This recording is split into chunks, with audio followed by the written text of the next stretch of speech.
أعوذ بالله من الشيطان الرجيم بسم الله الرحمن الرحيم وما آتاكم الرسول فخذوه وما نهاكم عنه فانتهوا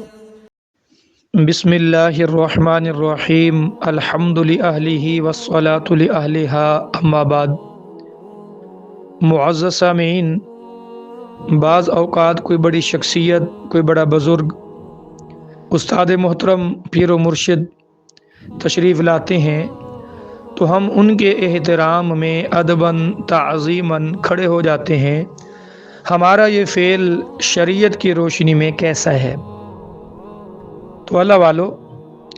بعض احادیث مبارکہ میں اس کی اجازت ملتی ہے کہ جائز ہے، جیسا کہ سابقہ درس میں یہ بات گزری کہ نبی کریم صلی اللہ علیہ وسلم جب بی بی فاطمہ رضی اللہ تعالی عنہ کے پاس تشریف لے جاتے، بی بی فاطمہ رضی اللہ تعالی عنہ ادباً احتراماً کھڑی ہو جاتی، اور جب بی بی فاطمہ رضی اللہ عنہ نبی کریم صلی اللہ علیہ وسلم کے پاس حاضر ہوتی، آپ سرکار بھی محبت بھرے انداز میں بی بی فاطمہ کے لیے کھڑے ہو جاتے۔ یہاں سے جواز معلوم ہوتا ہے۔ ایسے ہی کوئی بڑا بندہ وہ جب تشریف لائے تو اس کے استقبال کے لیے بھی کھڑا ہونا جائز ہے۔ وہ بیچارہ کمزور ہے، بڑی عمر کا بندہ ہے، یا مطلب ہے کہ اس کو کوئی تکلیف ہے، سواری سے اتارنا ہے، یا اس کے ہاتھ میں کوئی سامان ہے تو وہ سامان تھوڑا سا لے لیں، آگے بڑھ کے استقبال کریں، یہ بھی جائز ہے۔ جیسا کہ حضرت سعد بن معاذ جو مدینے کے سرداروں میں شمار ہوتے تھے، غزوہ احزاب میں آپ زخمی ہو گئے تھے، آپ کا پاؤں، تو آپ گدھے پہ سوار ہو کے مسجد نبوی کی طرف آ رہے ہیں۔ جب مسجد کے قریب پہنچے، حضور نے دیکھا، آپ نے صحابہ کرام کو فرمایا قوموا الی سیدکم، اپنے سردار کی طرف آگے بڑھو، یعنی ان کے پاؤں میں تھوڑی سی تکلیف ہے، ان کو ذرا اتارو اور آرام سے لے آؤ۔ معلوم ہوا آگے بڑھ کر استقبال کرنا، چاہے وہ اس کو سہارا دینے کی نیت سے ہو، ہاتھ میں کوئی سامان ہے وہ پکڑنے کی نیت سے ہو، یہ مطلب ہے کہ اعزاز سے آگے بڑھ کر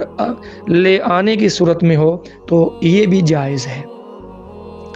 بعض احادیث مبارکہ میں کھڑے ہونے کی ممانعت بھی ہے، جیسا کہ حدیث میں آتا ہے، حضرت انس رضی اللہ تعالیٰ عنہ فرماتے ہیں لم یکن شخص احب الیہ من رسول اللہ صلی اللہ علیہ وسلم، صحابہ کے نزدیک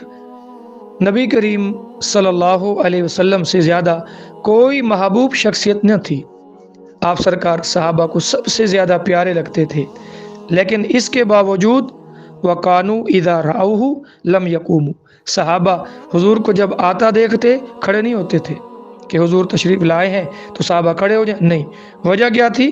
وجہ یہ تھی صحابہ حضور کا مزاج سمجھتے تھے، آپ صلی اللہ علیہ وسلم کی طبیعت سے بخوبی واقف تھے، جانتے تھے، لما یعلمون من کراہیتی لذالک، یہ حدیث کے الفاظ ہیں، صحابہ جانتے تھے کہ آپ سرکار اس بات کو ناپسند سمجھتے ہیں۔ جیسا کہ ایک مرتبہ آپ سرکار باہر تشریف لائے، لاٹھی کا سہارا لیے ہوئے تھے، صحابہ فرماتے ہیں فقمنا لہ، ہم کھڑے ہو گئے، آپ ناراض ہوئے، فرمایا لا تقوموا، مت کھڑے ہوا کرو، کما تقوم الاعاجم یعظم بعضهم بعضا، جیسا کہ اجمی لوگوں کی عادت ہے کہ ان کا جب کوئی بڑا آتا ہے تو سارے کھڑے ہو جاتے ہیں ایک دوسرے کی تعظیم کے لیے۔ فرمایا لا تقوموا، مت ایسا کیا کرو، بلکہ آپ سرکار نے تو یہاں تک فرمایا، یہاں تک کہ من سرہ، جس بندے کو اس بات سے خوشی ہوتی ہے ان یتمثل لہ الرجال قیاما، کہ میرے سامنے لوگ ایسے کھڑے ہوں جیسا کہ ایک مورتی کھڑی ہوتی ہے، فلیتبوأ مقعدہ من النار، تو وہ بندہ کہ جو خوش ہوتا ہے کہ میں جب جاؤں تو لوگ میرے لیے کھڑے ہو جائیں، تو ایسا بندہ اپنا ٹھکانہ دوزخ میں بنا کے آئے۔ ہم دیکھتے ہیں جناب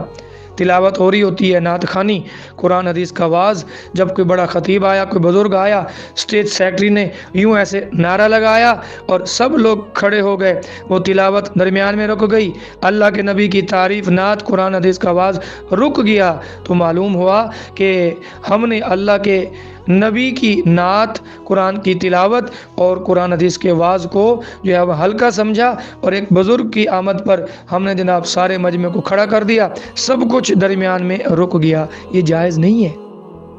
منع ہے۔ تو خلاصہ کیا نکلا؟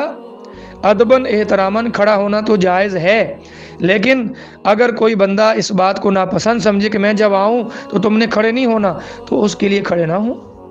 یا کوئی بندہ اس بات کو پسند کرتا ہے اور کہتا ہے کہ جب میں آؤں تو تم نے کھڑے ہو کر میرا استقبال کرنا ہے، تو ایسے بندے کے لیے بھی کھڑا ہونا جائز نہیں، کیونکہ اللہ کے نبی نے اس معاملے میں وعید فرمائی ہے۔ اللہ پاک عمل کی توفیق نصیب فرمائے، عاجزی ان کے ساری نصیب فرمائے، آمین ثم آمین۔